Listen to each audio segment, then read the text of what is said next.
الرحمن الرحیم۔ حضرت عبادہ بن صامت رضی اللہ عنہ بیان کرتے ہیں، رسول اللہ صلی اللہ علیہ وآلہ وسلم نے ارشاد فرمایا، جس شخص نے گواہی دی اللہ وحدہ لا شریک ہے، اس کے علاوہ کوئی معبود نہیں ہے، یہ گواہی دی، اور رسول اللہ صلی اللہ علیہ وسلم یعنی محمد رسول اللہ صلی اللہ علیہ وسلم اس کے بندے اور اس کے رسول ہیں، اور یہ بھی گواہی دی کہ حضرت عیسیٰ علیہ السلام اللہ کے بندے اور اس کے رسول ہیں، اور اللہ کی بندی حضرت مریم ان کے بیٹے ہیں، اور کلمۃ اللہ ہیں جو اللہ نے عیسیٰ علیہ السلام مریم علیہ السلام کو عطا کیا ہے، اور اللہ کی روح ہے، روح اللہ ہے، اور یہ کہ جنت اور دوزخ حق ہیں تو اللہ اسے ضرور جنت میں داخل کرے گا، سبحان اللہ، چاہے جس عمل پر بھی ہو۔ یہ بڑی خوشخبری سنانے والی ایک حدیث پاک ہے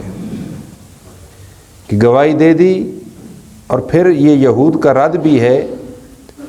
اور یہاں عیسائیوں کا بھی رد کر دیا کہ گواہی دے دیں کہ عیسیٰ علیہ السلام اللہ کے بندے اور اللہ کے رسول ہیں،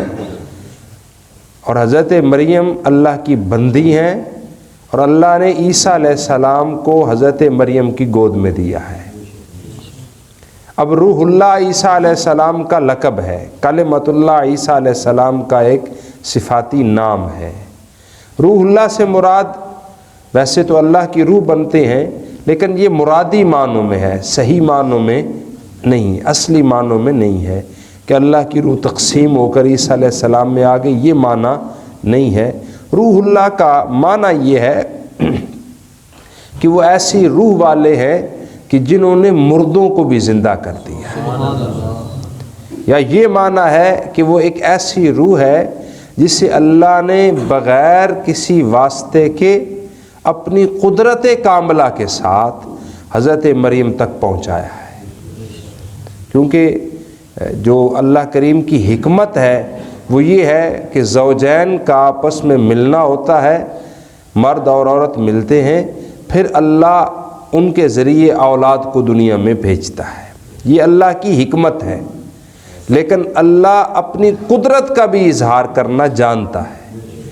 جہاں وہ حکیم ہے وہاں وہ قدیر بھی ہے۔ تو قدرت یہ ہے کہ اللہ بغیر باپ کے بھی پیدا کرنے پر قادر ہے، بغیر ماں کے بھی پیدا کرنے پر قادر ہے۔ آپ سوچ رہے ہوں گے بغیر ماں کے کیسے؟ تو قرآن مجید برہان الرشید نے عیسائیوں کو چیلنج کرتے ہوئے یہ بات کہی ہے، اگر تم کہتے ہو کہ عیسیٰ علیہ السلام بغیر باپ کے آئے اس لیے وہ اللہ کے بیٹے ہیں، تو پھر حضرت آدم علیہ السلام کے بارے میں کیا خیال ہے؟ ان کی تو ماں بھی کوئی نہیں، ان کا تو باپ بھی کوئی نہیں، ان کے بارے میں پھر تم کیا کہو گے؟ یہ قرآن مجید برہان الرشید نے ایک چیلنج دیا ہے کراس کوسچن کی شکل میں، کہ اگر یہ بات صرف اتنی سی ہے کہ جس کا باپ کوئی نہ ہو وہ اللہ کا بیٹا بن جاتا ہے، تو آدم علیہ السلام کی ماں بھی کوئی نہیں، باپ بھی کوئی نہیں، ان کے بارے میں کیا کہو گے؟ اور اس کا جواب کسی کے پاس نہیں تھا، اس لیے اب تک کوئی اس کا جواب نہیں دے پایا۔ اور آخری بات جو یہاں اس حدیث پاک میں ذکر کی گئی، اللہ ایسی گواہی دے گا جس کا یہ ایمان ہوگا، اللہ اسے ضرور جنت میں داخل فرمائے گا۔ یہ داخلہ محدثین نے باس کرتے ہوئے ارشاد فرمایا، اگر اس کا ایمان کامل ہوگا